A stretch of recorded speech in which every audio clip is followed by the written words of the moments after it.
The city burned again tonight. Daiho stood on the cracked wall of New Celis and watched the orange glow on the horizon grow brighter. Another village was gone. More families destroyed. More children who would never grow up. He gripped the cold stone and tried not to think about his own family, buried somewhere under the ruins 3 months ago. The Kraviks had come to Valara Prime like a storm from space. They arrived in massive ships that blocked out the sun. They said the Velarans would serve the Dominion now. When the government refused, the bombardment began. City after city fell. The Valaran military fought bravely, but they were scholars and engineers, not warriors. Within weeks, most of the planet belonged to the invaders. Now only New Celis remained, the last free city on a dying world. 50,000 Valarans crowded inside walls that were never meant to hold so many. Food ran low. Medicine was almost gone. Every day brought new refugees with stories of horror from the occupied lands. Every night brought more bombardment from the Kravik siege lines. Daiho had been a teacher before the war. He taught literature to young students who dreamed of becoming poets and writers. Now he carried a rifle he barely knew how to use and helped organize the civilian militia. Most of them were like him, ordinary people thrust into a nightmare they never imagined. They trained when they could, though everyone knew it would not matter. The Kraviks were too strong, too many, too cruel. Down in the medical camp, Heejin worked through another endless shift. The tents overflowed with wounded. Burns, broken bones, diseases from overcrowding. She treated them all with supplies that dwindled every day. She was young, barely finished with her medical training when the invasion began. Now she performed surgeries that would have terrified her teachers. She had no choice. People needed help and there was no one else. A small girl came to her tent, limping on a bandaged leg. Her name was Sarah and she came every day to ask the same question. When will help arrive? Heejin cleaned the wound and applied fresh bandages. She told Sarah that help was coming soon. The Alliance would send ships. Other species would not abandon them. The girl looked at her with old, tired eyes. Even children did not believe the lies anymore. In the government bunker beneath the city center, Elder Mion read the latest reports. The numbers were brutal. 70% of the Valaran population was dead or missing. Food supplies would last 2 more weeks at current rationing. The walls had taken damage from the constant shelling and would not hold much longer. 3 more militia members deserted during the night. She could not blame them. Why die for a cause already lost? Her advisors stood around the table, faces gray with exhaustion. They had sent distress signals to every known species in the galaxy. The messages went out day after day, begging for help, offering anything in return for intervention. The responses were always the same. Sympathy but no action, thoughts and prayers but no ships. Everyone feared the Kravik's dominion too much to interfere.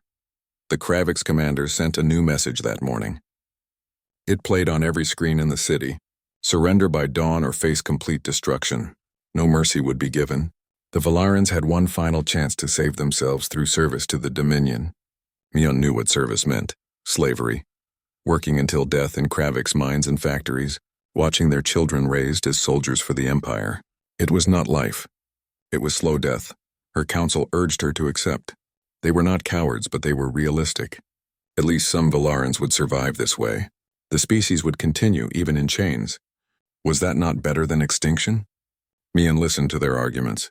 She had no good answer. As a leader, she was supposed to save her people. But what was the cost of survival? As night fell, Daiho sat with a group of young militia members near the wall. They were so young, none older than 20. They asked him questions he could not answer. Will we win? Will help come? Should we run while we can? Daiho looked at their scared faces and decided to tell the truth. They would probably die tomorrow, but they would die as free beings, standing against evil. Sometimes that was all anyone could do. The young fighters nodded slowly. They understood. One girl, barely 18, started to cry. An older boy put his arm around her shoulders. They sat together in silence, watching the stars come out above their dying world.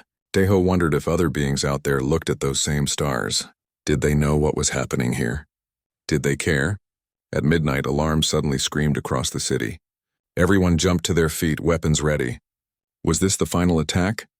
Daiho ran to his post on the wall. Other militia members scrambled into position. In the medical camp, Heejin grabbed her emergency supplies and prepared for mass casualties.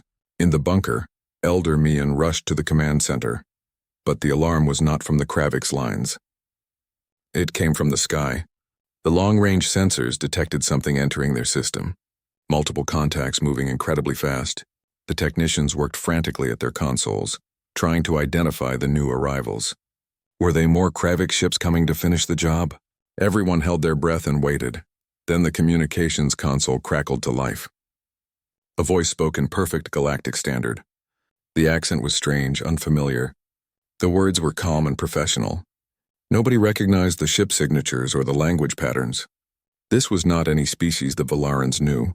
The voice spoke clearly through the static. Humanity has received your call. We are inbound to your location. Prepare for combat drop. Hold your positions. Help has arrived. For a moment, nobody moved. Nobody spoke. The words hung in the air like something from a dream. Then someone in the command center started crying. Another person laughed. Others simply stared at the screens in disbelief. Humanity, who were they? Where did they come from? Why would strangers cross the galaxy to help? On the wall, Deho heard the transmission through his communicator. The young fighters around him looked at each other with wild hope in their eyes. Was it real? Could it be true? Deho looked up at the sky. The stars seemed brighter somehow. Somewhere up there, someone was coming. Someone had answered. In the medical camp, Hijin heard the message and sat down hard on the ground. Little Sarah came running up, asking what was happening. Hijin pulled the girl into a hug and whispered that help was coming. Real help this time. Sarah asked if she was lying again. Hijin said no. This time it was true. She believed it with her whole heart. Elder Mion stood in the command center and watched the sensor displays. The unknown ships were real. They moved with purpose and power. She had led her people through the darkest time in their history. She had prepared to make the terrible choice between slavery and extinction. Now, impossibly, a third option had appeared from the stars.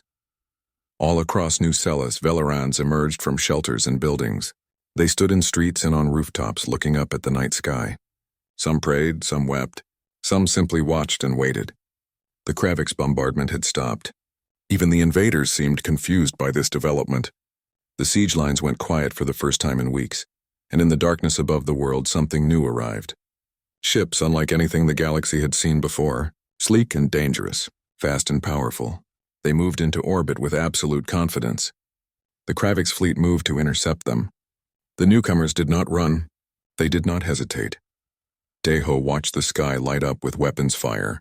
Explosions bloomed in orbit like new stars being born. The battle had begun. After months of darkness and despair, after accepting that death was inevitable, something impossible was happening. Warriors from a world called Earth had come to Valara Prime, and they had come to fight. The human fleet appeared in orbit like ghosts materializing from darkness, 20 ships, each one sleek and deadly, moving with precision that made the Kravix fleet look clumsy by comparison. On the flagship Indomitable, Captain Tajin stood on the bridge and studied the tactical display. His face was calm, but his eyes were sharp, taking in every detail of the battlefield below. He was a veteran of 12 campaigns, his body carrying scars from battles across 3 sectors. Tajin had seen the worst of war and survived because he was smart, careful, and absolutely ruthless when protecting the innocent. He looked at the burning planet below and felt the familiar cold anger settle into his chest. Another world being destroyed by bullies. Not this time. The Kravix fleet detected them immediately. 18 heavy cruisers turned to face the human ships, their weapons charging.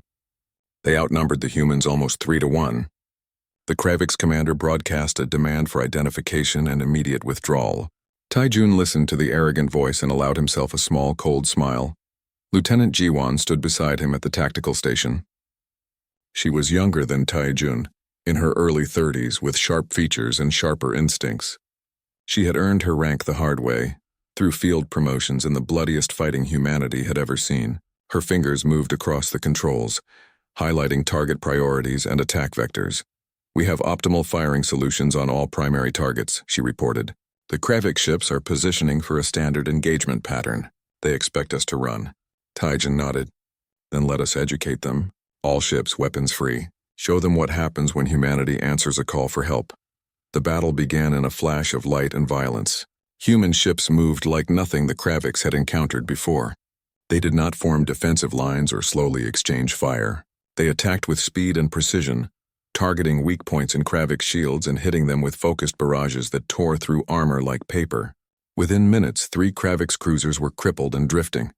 The Kraviks tried to adapt, but their tactics were based on overwhelming weaker opponents. They had never faced an enemy that moved faster, shot more accurately, and coordinated so perfectly. G1 directed the fleet with cold efficiency, turning their numerical advantage into a death trap. Human ships worked in pairs, covering each other and striking from unexpected angles. In the drop bay, Sergeant Minho checked his armor seals one final time. Around him, his squad did the same. They were veterans all, men and women who had done this dozens of times before. But it never got routine. Every drop could be your last. Every battle could end with your name on the memorial wall. Minho looked at his people and felt pride. They were the best soldiers he had ever served with.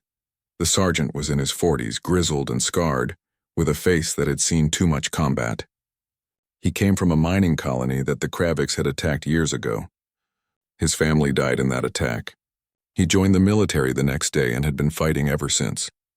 Some men fought for glory. Minho fought because someone had to, and he was very good at it.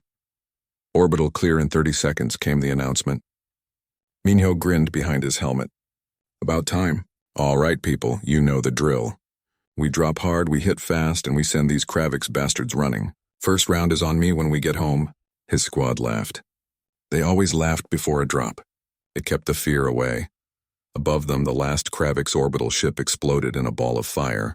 The human fleet had absolute control of the space around Valara Prime. G1 began the orbital bombardment, targeting Kravik's ground positions with surgical precision.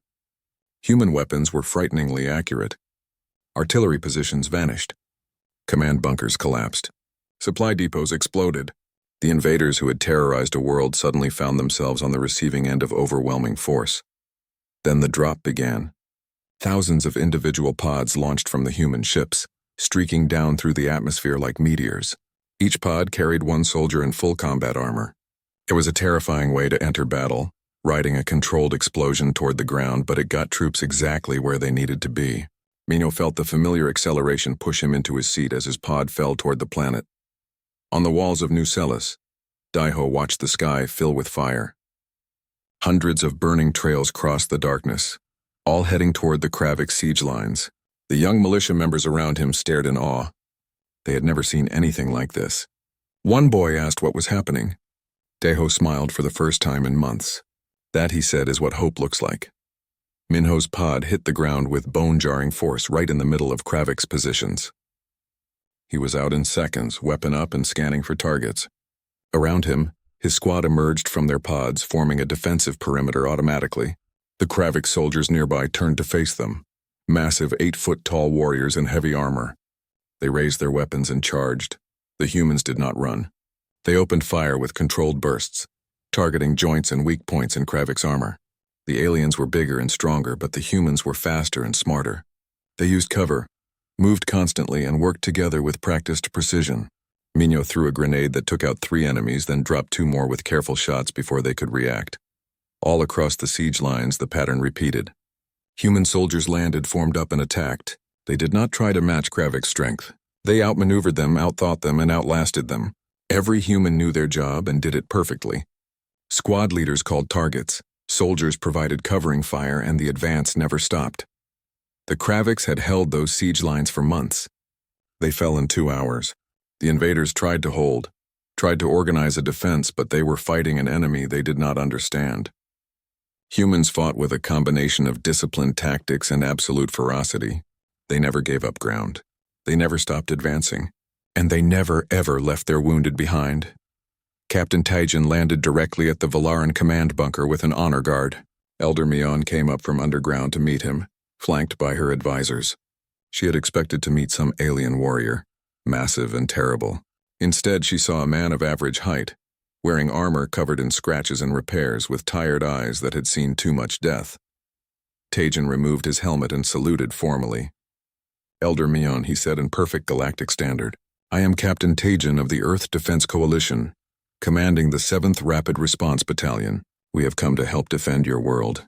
Mion looked at this stranger who had crossed the stars to save her people and felt tears run down her face. She was not a woman who cried easily, but this moment was beyond words. Why? She asked. Why would you come? You do not know us. This is not your fight. Tajan met her eyes. Because you asked for help and we heard. Because the strong have a duty to protect the weak. Because this is what we do. We will not leave until every Kravik soldier is off your world. You have my word. The fighting continued through the night. Minho's squad pushed deeper into Kravik's territory, clearing positions and destroying equipment. Other human units did the same across the entire siege perimeter. The Kravik's commander tried to rally his forces, but it was useless. His troops had never faced an enemy like this. Many began to retreat. Some surrendered, others simply ran. By dawn, the siege of New Celis was broken. The Kravik's lines that had surrounded the city for months were shattered and burning. Human soldiers stood on ground that had been enemy territory just hours before. They were tired, some were wounded, but they had won. The first major engagement between humanity and the Kravik's dominion was over. Deho stood on the wall and watched the sun rise over a battlefield transformed. The Kravik's camps were destroyed. Human soldiers moved through the ruins, securing the area and helping Velaran civilians who had been trapped in the fighting. One human saw him watching and waved. Deho waved back, hardly believing what he was seeing. In the medical camp, Hyejin treated human soldiers for the first time. They were polite, thanking her for her help even when clearly in pain. She was amazed by their equipment, their training, and most of all by their attitude. They acted like this was normal. Like crossing the galaxy to save strangers was just another day at work. On the Indomitable, Captain Tajan reviewed the battle reports. Acceptable casualties, all objectives achieved. The Kravik's ground forces were in retreat. He allowed himself a moment of satisfaction before turning to the next problem. This was just the beginning. The real fight would come when the Kravik sent reinforcements. But for today, they had given hope to a dying world.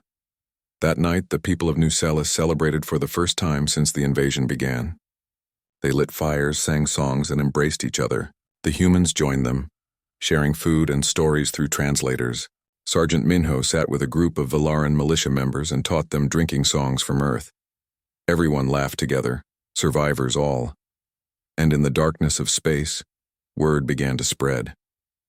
Humanity had intervened. They had challenged the Kravik's dominion and won the first battle. Across the galaxy, species watched and wondered, who were these humans? Where did they come from? And most importantly, what would they do next? 3 weeks passed since the humans arrived. The war on Valara Prime changed completely. The Kravik still held large parts of the planet, but they no longer controlled the fight. Human soldiers established bases, trained Velaran militia, and launched raids that kept the invaders off balance. For the first time since the invasion began, the Velarans believed they might actually survive. Private Sujin stood guard duty at the human forward base outside New Celis. She was young, barely 21, and this was her first real deployment. She had volunteered after hearing about the Velaran crisis. Back on Earth, she worked in a factory. Now she wore combat armor and carried a rifle. The transformation still felt unreal sometimes. She watched Velaran civilians pass by the gate heading to the market in New Celis. They smiled at her and waved. Children ran up to give her small gifts, flowers, drawings, handmade tokens. Sujin accepted them all with thanks, tucking them carefully into her armor pouches. She had come to defend these people. Seeing them alive and happy made everything worthwhile.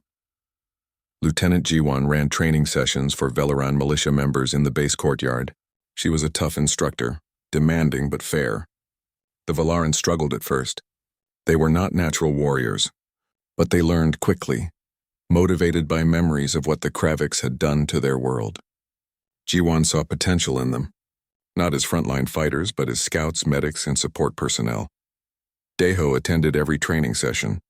He was older than most recruits and his body ached after every drill. But he never missed a day. The teacher who once refused to hurt anyone now learned how to fight, how to survive, how to protect others. Jiwan noticed his dedication and pulled him aside after one session. "You have leadership skills," she told him. "Have you considered becoming a squad leader?" Deho was surprised. He still saw himself as a civilian playing at soldier. But Jiwan explained that leadership was not about being the best fighter. It was about keeping people alive, making good decisions under pressure, and never giving up. Those were skills he already had. She assigned him to coordinate logistics for the militia. It suited him perfectly. In the medical camp, Hyejin worked alongside human medics. They taught her advanced techniques and gave her access to medicine that seemed like magic compared to Velaran technology. One human medic, a kind woman named Park, became her mentor. They spent long hours treating patients together, sharing knowledge and stories about their different worlds. Sujin visited the medical camp during her off-duty hours. She brought supplies and helped move patients. That was how she met Hyejin. They could not speak the same language at first, but the translation devices helped. They became friends quickly, drawn together by their similar ages and shared desire to help people. They talked about home, about dreams, about what they would do when the war ended. In the Kravix command center in the occupied city of Kellis, Commander Borum studied reports from the front lines. The news was all bad. His forces were being pushed back everywhere. Supply lines were constantly attacked. Morale was collapsing. And all because of these humans who fought like demons and refused to accept defeat.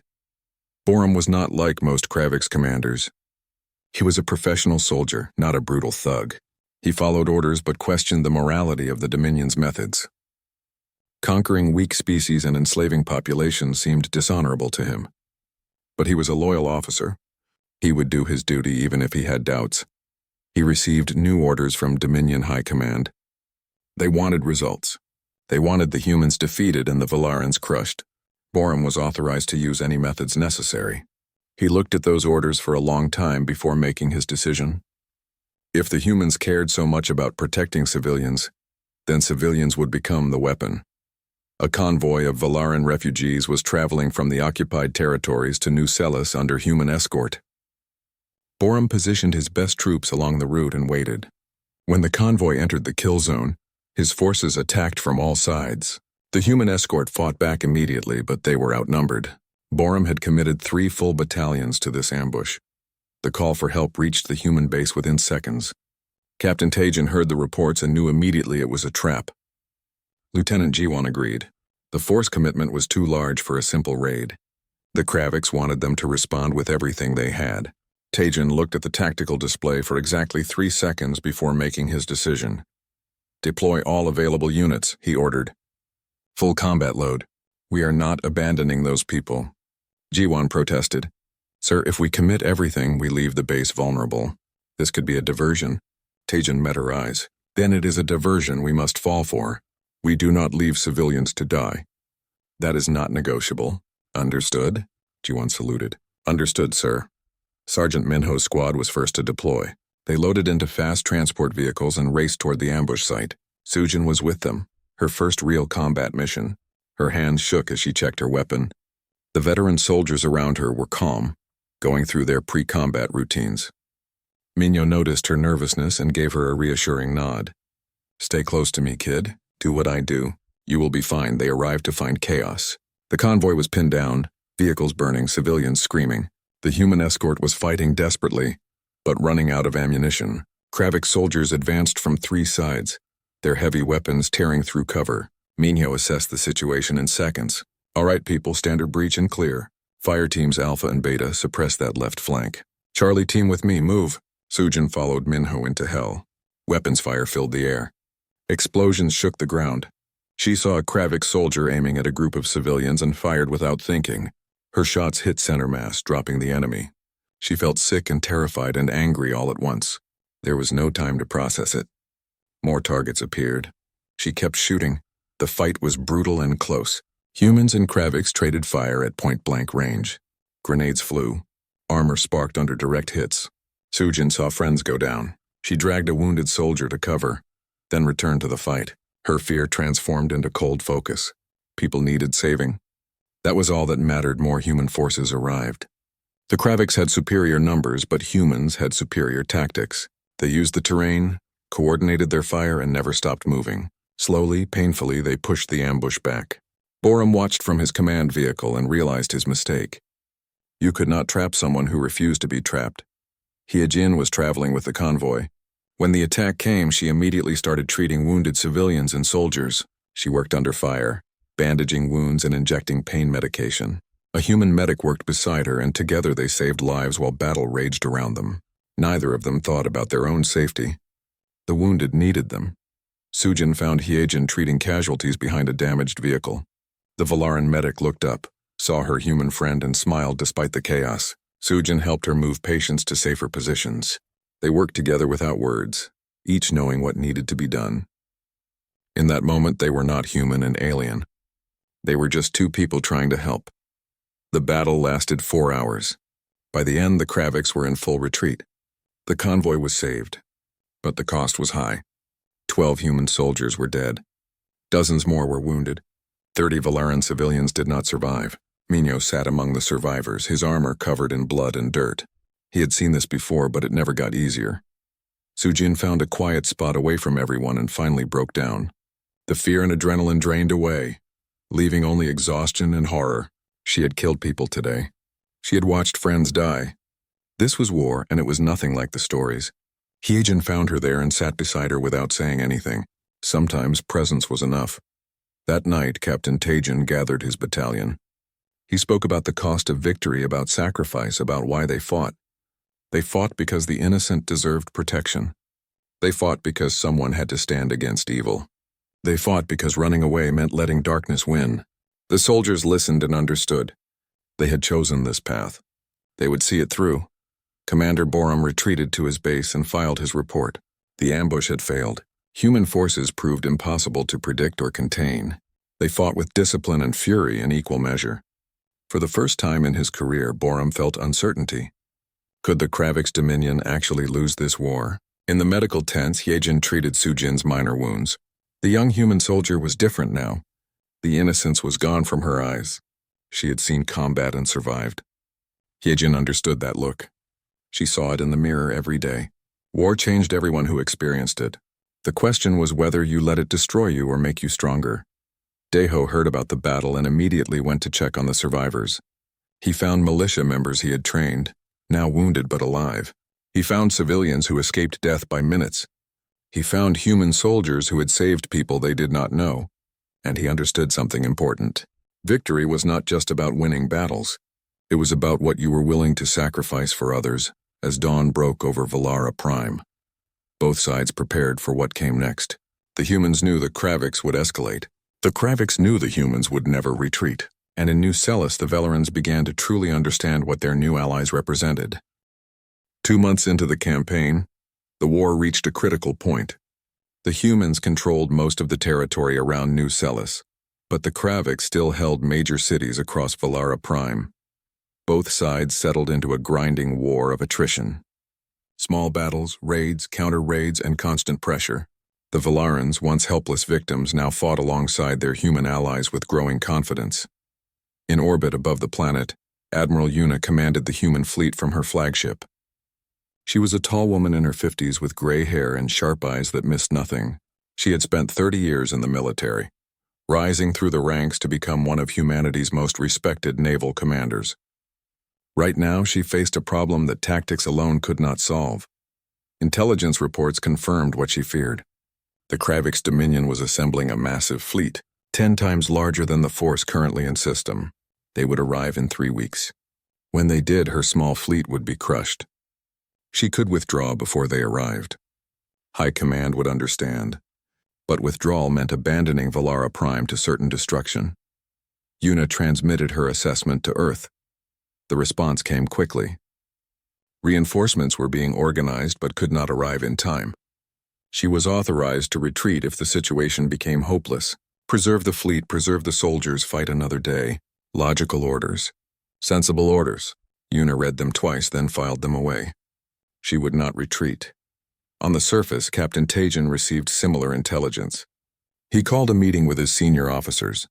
Lieutenant Jiwon presented their options. They could evacuate as many Velarans as possible before the Kravik's reinforcements arrived. They could dig in and hope for a miracle. Or they could go on the offensive while they still had time. Taejin chose the third option. Intelligence identified the location of the main Kravik's command center. It was in the occupied city of Kalis, 200 kilometers from New Celis, heavily defended deep in enemy territory. If they could destroy that command center, the Kravik's ground forces would lose coordination. It might not win the war, but it would buy precious time. Taejin began planning the most dangerous operation of the campaign. The operation required 3 elements working perfectly. A main assault to draw attention, a mechanized flanking force to prevent reinforcements, and an infiltration team to penetrate the command center and destroy it from within. Sergeant Minho volunteered to lead the infiltration. His squad, plus volunteers from the Valaran militia, would insert by low-altitude drop and move through the ruins of Kellis. Deho volunteered immediately. He knew Kellis well. He had lived there before the invasion. His knowledge of the city layout could save lives. Minho accepted him after a brief interview. The former teacher was no longer a civilian playing soldier. He had proven himself in training and logistics. Now he would prove himself in the most dangerous kind of combat. A Valaran engineer named Nari also joined the team. She had been working with human technicians for weeks, learning about their equipment and sharing knowledge of Valaran technology. She was brilliant, curious, and brave. More importantly, she had detailed maps of Kellis infrastructure, including the underground maintenance tunnels. Her contribution could be the key to success. Private Sujin prepared with the main assault force. She was no longer the scared recruit who arrived months ago. Combat had hardened her, taught her, changed her. She was a veteran now, trusted by her squad and respected for her courage under fire. Before the operation, she visited Hyejin at the medical camp. They talked quietly, both knowing this could be goodbye. Hyejin would stay in New Celis ready to treat casualties when they returned. She hated being left behind but understood her role. She gave Sujin a small token, a traditional Valaran good luck charm. Sujin accepted it with thanks and promised to come back. They hugged briefly. Two young women from different worlds bound by friendship and shared trauma. Then Sujin left to join her unit. The operation launched at dawn. The main assault hit Kravik's defensive positions with overwhelming force. Human armor and infantry smashed through the first line of defense. Artillery pounded enemy positions. The Kraviks responded exactly as predicted, pulling forces from rear areas to defend against the attack. Commander Borum, watching from his command center, recognized the human tactics but had no choice. He had to defend. While the battle raged on the front lines, Minho's infiltration team dropped into the ruins of Kellis. The city was a graveyard, buildings collapsed, streets choked with debris. They moved silently through the devastation, avoiding Kravik's patrols and automated defenses. Deho guided them, pointing out shortcuts and hidden paths he remembered from his old life. Nari led them to an entrance to the maintenance tunnels. The door was sealed, but she bypassed the locks with equipment the humans provided. They descended into darkness using night vision to navigate the underground passages. It was claustrophobic and dangerous. Any moment they could encounter a patrol or trigger an alarm. But they pressed on, getting closer to their target with each careful step. On the front lines, Sujin fought through Kravik's positions with her squad. The enemy was tough and well-equipped, but they were predictable.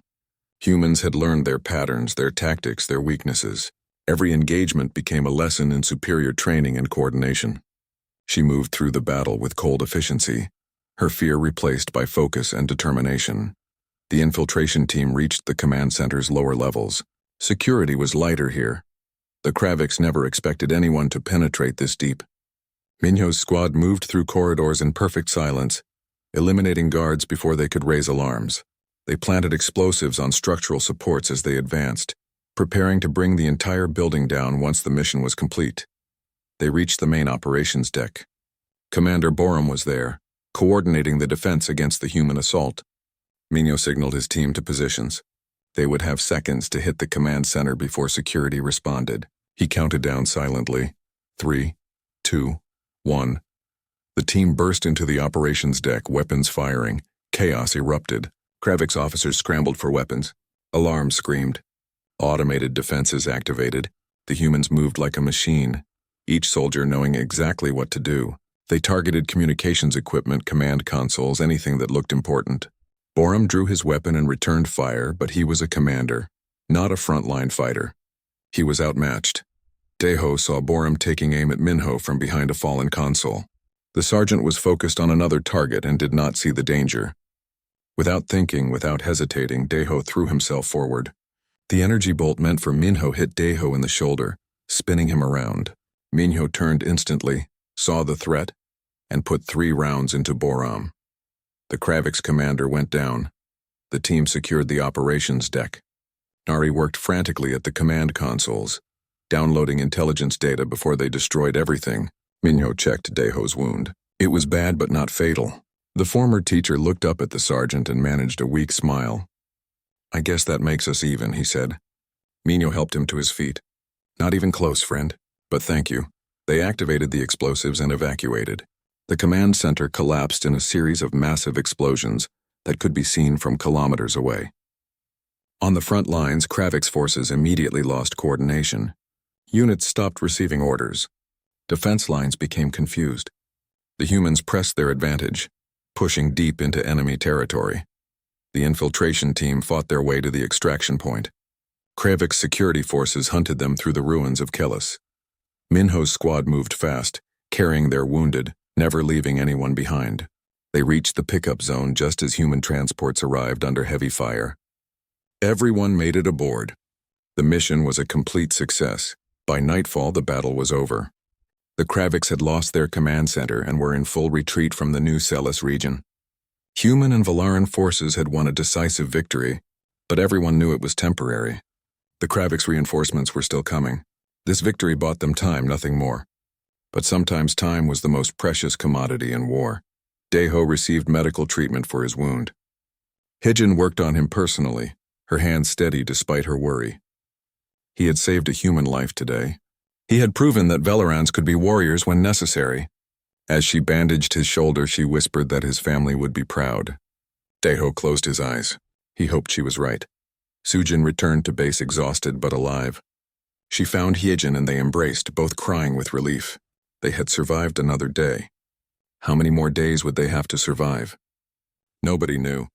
But they faced an uncertain future together. No longer just human and Velaran, but friends bonded by shared struggle. Captain Tajin reviewed the intelligence Nari recovered from the Kravik's command center. It confirmed everything they feared. A massive fleet was coming.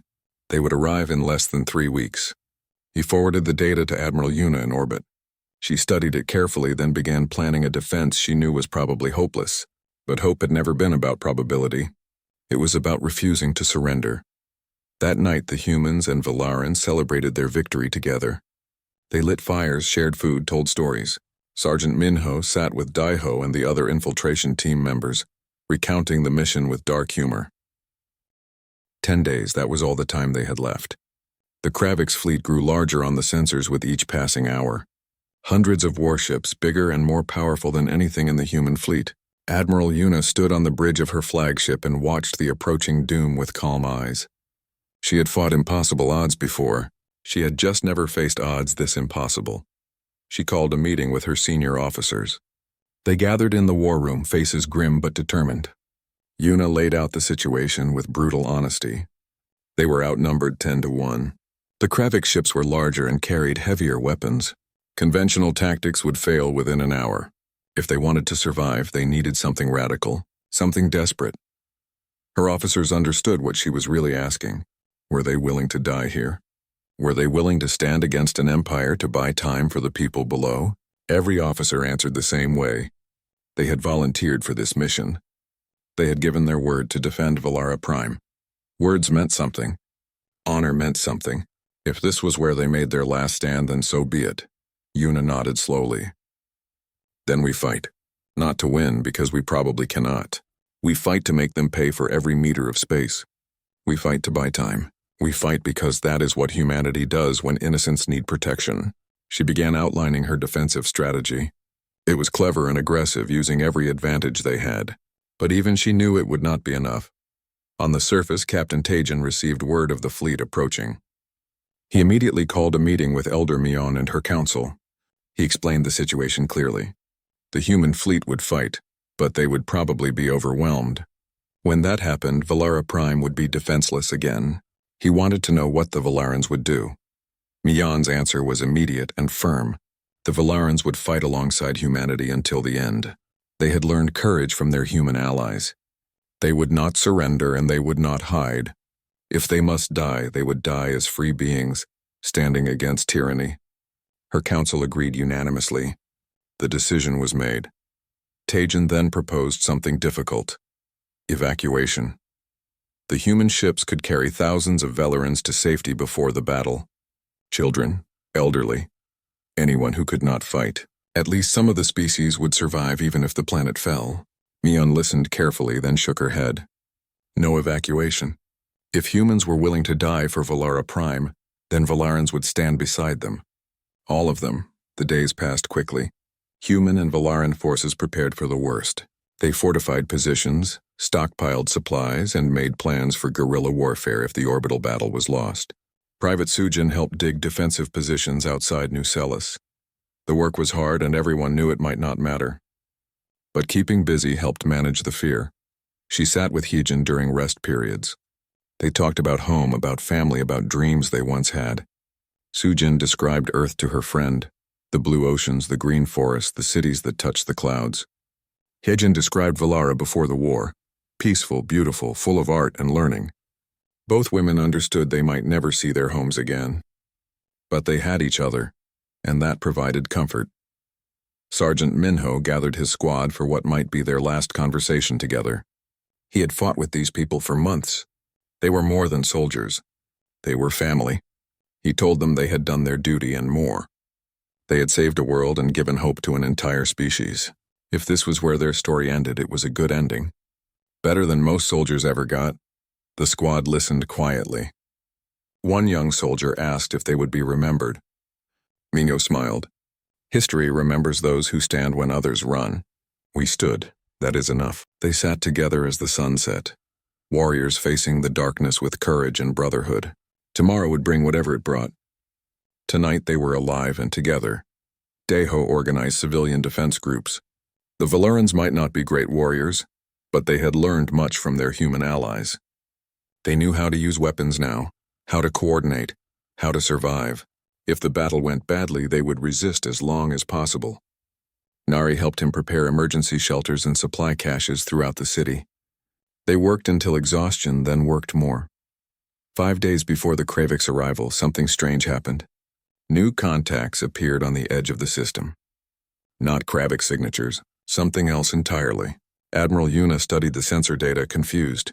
The contacts were multiplying rapidly. Dozens became hundreds. What was happening? Her tactical officer worked frantically to identify them. Then communications channels exploded with activity.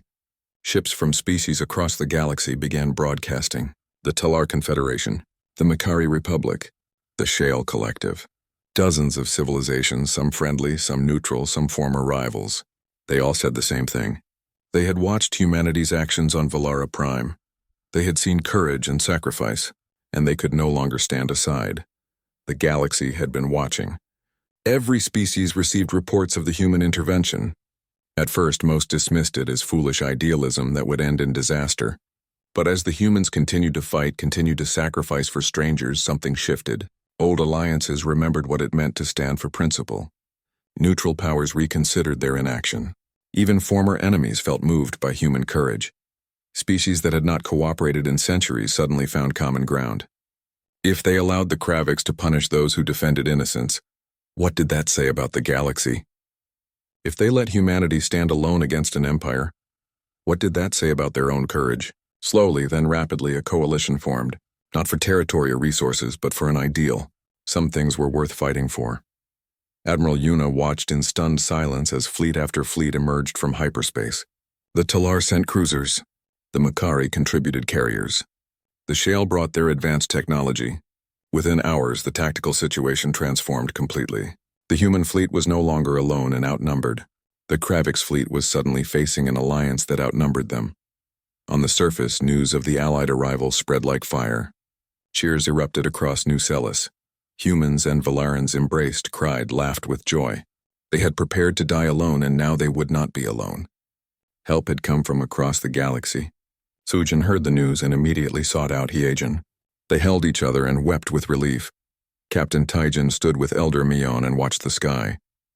Lights appeared in orbit as hundreds of ships took position around Valara Prime. It was the largest fleet assembled in living memory, all because humanity had refused to abandon a world in need. Mion looked at Taijin with tears in her eyes. "You did this," she said. "You reminded the galaxy what honor means." The Kravik's fleet arrived 2 days later. Their commander saw the Allied fleet and immediately demanded clarification from Dominion High Command. This was supposed to be a simple punitive action against a small human force. Instead, he faced half the galaxy. The response from his government was harsh. Engage and destroy all hostile forces. Show no weakness. The Dominion would not back down. But as the Kravix commander studied the enemy fleet, he realized the truth. His government had made a catastrophic mistake. They had underestimated human courage. They had forgotten that courage could inspire others. And now they faced the consequences. He gave the order to prepare for battle, but doubt crept into his mind. Could the mighty Kravix Dominion actually lose? The two fleets faced each other across the darkness of space. On one side, the Kravix Empire, brutal conquerors who ruled through fear and overwhelming force. On the other, an unprecedented alliance of species fighting not for conquest but for principle. In the center, the human fleet that had sparked this moment through simple acts of courage and sacrifice. Admiral Una opened communications with the Allied commanders. She had never worked with most of these species before, but they all understood what was at stake. Together, they coordinated their forces, combining human tactics with alien technology. The fleet became a unified force, diverse but determined, ready to face whatever came next. On Valara Prime, every being, human, Valaran, and others, watched the sky. They saw lights in orbit as the fleets maneuvered. They knew a battle was coming, possibly the largest space battle in recorded history. Everything hung in the balance. The fate of Valara, the future of human-galactic relations, and perhaps the beginning of something new. Sergeant Minho stood with his squad and looked up at the stars. He had seen many battles, but never anything like this. Entire civilizations coming together because of what humanity did here, because they refused to look away from suffering, because they believed some things were worth dying for. He smiled grimly. Whatever happened next, they had already changed the galaxy. The Kravix fleet opened fire. The Allied fleet responded immediately. The battle for Valara Prime began, and with it the galaxy would never be the same. The battle began with fire and fury, unlike anything the galaxy had seen in generations. The Kravix fleet fought with desperate aggression, knowing their empire's reputation depended on victory. They launched massive waves of fighters, fired devastating weapons, and pressed their attack with brutal determination. But they faced an enemy they had never encountered before. A united galaxy fighting for an ideal. Admiral Una coordinated the Allied fleet with brilliant precision. Human ships used their speed and maneuverability to strike weak points. Talar cruisers provided heavy firepower. Makari carriers launched fighter wings that swarmed Kravix positions. Shale ships employed advanced technology that disrupted enemy communications. Every species contributed their strengths, and the combined force was unstoppable. The human fleet fought at the heart of the battle. They had started this conflict, and they would see it through. Captain Tajin's ground forces watched from below as explosions lit up the orbital space. Each flash represented ships destroyed, lives lost. But the Allied fleet was winning. Slowly, methodically, they pushed the Kravix back. The Kravix commander realized too late that he had lost. His forces were being systematically destroyed. Ships began withdrawing without orders. Some surrendered. Others simply fled into hyperspace. Within 12 hours, the mighty Kravix fleet was shattered. The Dominion had suffered its first major defeat in centuries, and the entire galaxy witnessed it. On Valara Prime, celebrations erupted the moment victory was confirmed. Humans and Valarans poured into the streets, embracing strangers and singing songs of joy. Private Sujin found Hyejin in the medical camp, and they danced together, laughing and crying at the same time. They had survived. Against all odds, they had survived. Sergeant Minho and his squad broke out the alcohol they had been saving for this moment. They drank to fallen comrades, to new friends, and to the strange twist of fate that brought them to this distant world. One soldier asked Minho if he ever imagined this outcome. The sergeant laughed. "I imagined dying heroically," he said. "This is much better." Deho stood with Elder Mion on the walls of New Celis, looking out over a city that nearly died but now lived. The elder spoke of the future, how Valara would rebuild, how they would remember this day forever, how they would teach their children about the warriors who fell from the sky. Deho thought of his lost family and realized their sacrifice had meaning. From tragedy came unity. From despair came hope. In orbit, representatives from dozens of species gathered aboard Admiral Una's flagship. They discussed forming a new alliance, one based not on trade or mutual defense alone, but on shared values. The coalition of free worlds was born that day. a loose alliance dedicated to protecting vulnerable civilizations and standing against aggression. Humanity, despite being newcomers to galactic affairs, found itself at the center of this movement. Their actions on Valara Prime had reminded the galaxy what courage looked like, what honor meant, what happened when good beings refused to turn away from suffering. Admiral Yuna accepted the responsibility with quiet dignity. Earth would stand with those who needed help, always. The Kravik's dominion faced internal chaos after their defeat. Questions arose about their brutal expansion policies. Voices demanded reform. The empire that had terrorized the galaxy for generations was suddenly vulnerable. They had learned a hard lesson. Strength alone was not enough. True power came from principles worth dying for. As weeks passed, the Allied fleet began departing Valara Prime. But they left behind something precious: friendship, cooperation, and proof that different species could work together. Human forces remained as peacekeepers and helped with reconstruction. Engineers from a dozen worlds contributed to rebuilding what the Kraviks destroyed. The Valarans held a ceremony to honor their defenders. Every human soldier who died was given a memorial in the city center. Their names would be remembered forever. Statues were commissioned showing humans and Valarans standing together. Songs were written about the day help arrived from the stars. Liberation Day became the most important holiday in Valaran culture. Private Sujin prepared to leave with her unit. She said goodbye to Hyejin, promising to stay in contact and visit when possible. Their friendship, forged in fire, represented the bonds forming between humans and countless other species across the galaxy. Hyejin gave her a gift, a journal filled with Valaran poetry. Sujin promised to read every page and learn about her friend's culture. Sergeant Minho visited Daeho one final time before departure. The Valaran had accepted a position in the new planetary defense force. He would train the next generation of defenders, passing on the lessons learned from humanity. Minho gave him a gift, his squad patch, worn and faded from 100 battles. "Wear it with pride," the sergeant said. "You earned it." Captain Tajin met with Elder Mion for the last time. She thanked him for everything, not just for saving her people, but for reminding the galaxy what honor meant. Tajin responded simply, "We did what any decent species would do." Mion smiled sadly. "That is exactly why it mattered so much," she said. "Decency had become rare. You reminded us all what we lost." As the human ships departed, the Valarans gathered to watch the sky. They waved, cheered, and wept. Some mourned the humans who died defending their world, warriors who now rested in Velaran soil, honored as heroes.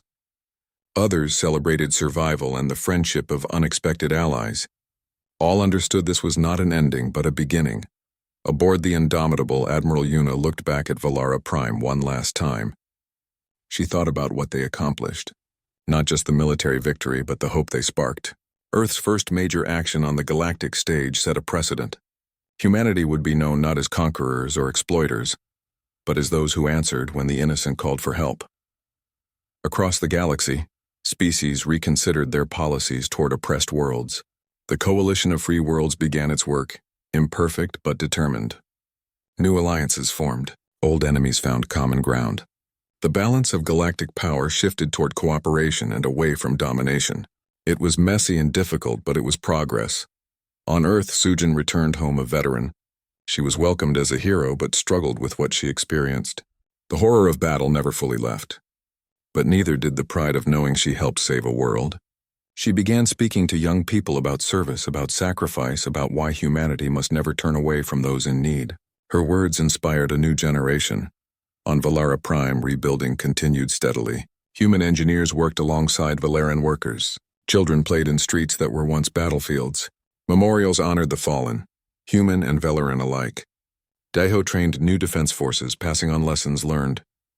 He thought often of the humans who came when no one else would. Their courage changed everything. In military academies across human space, the Valara campaign became required study. Officers analyzed tactical decisions, strategic thinking, and logistical challenges. But the most important lesson was simpler than any tactical doctrine.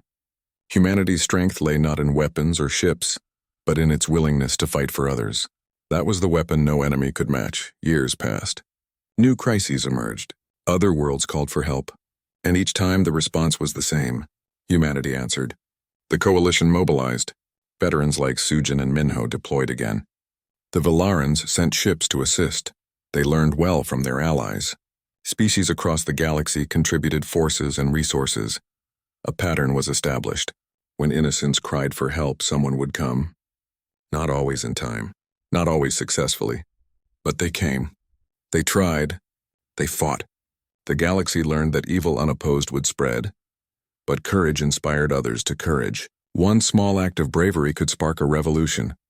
A transmission was recorded on Valara Prime, broadcast across all known space. It showed a young Valaran child, perhaps 8 years old, standing in a rebuilt city square. Behind her stood a statue, a human soldier reaching out a hand in friendship. The child looked into the camera and spoke in careful galactic standard. My teacher says we must always remember the day the humans came. Before they arrived, we had given up hope. They fought when they did not have to. They died to protect people they did not know. They asked for nothing in return. My teacher says humanity taught us that the strong have a duty to protect the weak. That true courage means standing up even when you are afraid. The child paused, then continued with absolute conviction. I want to be brave like the humans. I want to help others like they helped us. And when I grow up, if someone calls for help, I will answer, because that is what we do now. That is what they taught us. The transmission ended, but the message spread across 1,000 worlds. Beings of every species watched a child speak simple truths. They understood that this was humanity's true legacy. Not conquest or technology, but the reminder that in a cold, vast universe, someone still cared. Someone still believed that right mattered more than might. On Earth, the message reached military recruitment centers. Young people lined up to join, inspired by stories of Valara Prime. They wanted to be part of something bigger than themselves. They wanted to stand for others. They wanted to prove that humanity's courage was not an accident but a choice every generation must make anew. Admiral Yuna, now retired and teaching at the academy, watched the transmission with tears in her eyes.